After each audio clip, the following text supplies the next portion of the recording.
John Petrin was one of many area balloonists who took to the skies this week, but this was no joyride, as John's considered one of the pilots to beat at both the U.S. and World Championships.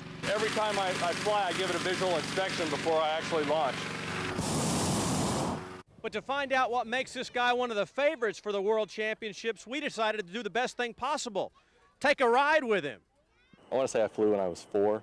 The majestic qualities about ballooning are unmatched. I haven't found anything else that I love to do near as much. It's just pretty amazing. And so is John's family. His father, who passed away from a heart attack in 1990, once held 8 world ballooning records. And the skies over Middle Missouri will be filled with Petrins, as 2 of John's brothers will join him at nationals. Last year, John outflew 97 other teams to finish 3rd. And in 1993, he led the World Championships in Luxembourg for 6 of 10 days before finishing 23rd. It's just a personal goal that I've had set for years and years and years. I won't be happy unless I win it someday. A first-place finish will be worth $15,000.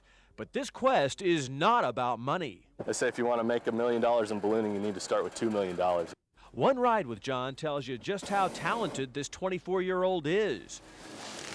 Voila.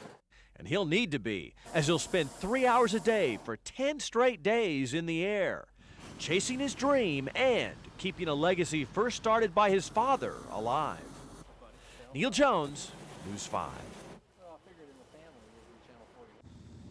He's the Jackie Robinson of golf, the first black to play on the PGA Tour. And today, with little fanfare, he said goodbye to Kansas City. After 35 years, Charles Sifford is retiring. I just got enough of it. I'm tired and I can't compete. Can't beat nobody, so I think it's time to go.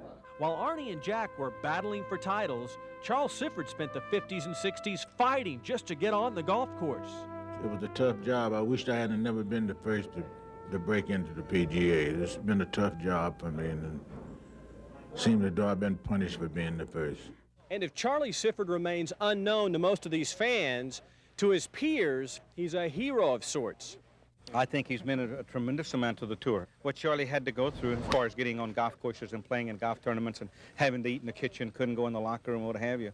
And many of today's players realize that Charlie's battles paved the way for their acceptance. He made the game possible for me to be playing out here. You know, he went through a lot of stuff that I know I couldn't have taken, you know, so we're proud of Charlie. There is no farewell tour or testimonial dinner for this quiet man, only bitter memories from a past that he'd just as soon forget. When I first started, I didn't know it was going to be this tough, but it was. Despite 2 regular tour victories and 5 senior wins, Charlie was never invited to the Masters. And while he doesn't like to talk about it, Lee Trevino will. Charlie Sifford never actually qualified to get in there, but he could have been invited by past champions. Unless they were instructed by Augusta, in other words, not to invite him, then I don't know about that. But the past champions could have damn sure invited him, yeah. His golf game remains solid, but his heart isn't on the golf course. It's at home with his wife. I have a wife, been suffering with cancer for 5 years. I've been married to her 49 years, so that's on my mind. So at 73, Charles Sifford says goodbye to a sport that at times broke his heart, but that never broke his spirit. Neal Jones, News 5 Sports. Someone in Arrowhead Stadium is living a double life, because when they aren't working for the Chiefs, they're quietly doing business as a private investigator. Private eye, the very term conjures up images of glamour and intrigue. Bond. James Bond. But the truth is, this private eye is a she.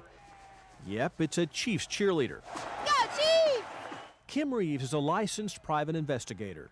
Growing up, my favorite shows were Magnum PI and Hunter. I also had a neighbor whose daughter was an agent in the IRS, for the IRS, and you know, she had a lot of interesting stories and had a secret compartment for her gun, and that did it for me. I was, from junior year of high school on, I knew what I wanted to do, and I stuck with it. Well, she sure did, as this 24-year-old Raymore native has earned a master's degree in criminal justice from Central Missouri State. Under the watchful eye of manager Jeff Newman, Kim brushes up on her firearms skill at the bullet hole an Overland Park firing range. 2 in the head. Of course, Kim's primary tool is a videotape camera, which she uses extensively. Whoever you're hired by, they instruct you on what to look for, was there, place of business or their activities throughout the day. It makes for quite a life. One minute she's a glamorous calendar girl, only to turn into a no-nonsense private eye. Groovy, baby! Her education makes her a candidate for either the FBI or Treasury Department. But for now, it's obvious that Kim Reeves has the perfect tools for both cheerleading and that shadowy world of investigation. Neal Jones, KCTV5. Now, just about everyone knows just how beautiful Loch Lloyd Country Club is, but very few people understand how much work it takes to make this golf course look this way. So you have to watch out everywhere you go. At 4:45 in the morning, the troops assemble under the leadership of Golf Course Superintendent Nels Lindgren. You guys are the best. Just keep doing what you're doing. Okay, have a good day. This 33-man crew is in a daily race against the clock. They must have Loch Lloyd ready for play by 7 a.m., and they can't afford to wait for the sun. Whatever, get ready. 10-4. Lindgren's top assistant is Course Superintendent Woody Sherwood. He oversees the crew as they mow greens and tee boxes, reshape the sand traps, and cut in the new cups. By sunrise, their work is almost done, and the hundreds of acres of bent grass and rye are ready for the world's top senior golfers. Is everything looking okay? Great day at Loch Lloyd. In their daily battle to prepare Loch Lloyd, this perfect May weather has been an important ally. A far cry from last year's August tournament dates. Last year, we were rolling and double cutting the greens for 2 weeks. And right after the event, we came close to losing number 15 green. His day begins before sunrise and ends after 10 p.m. But for Nels Lindgren, this is a labor of love. I cannot remember a day where I woke up and said, damn, I got to go to work. I don't remember that day. So as you're watching the golf this weekend, remember that behind all this beauty are 33 men laboring in the pre-dawn darkness.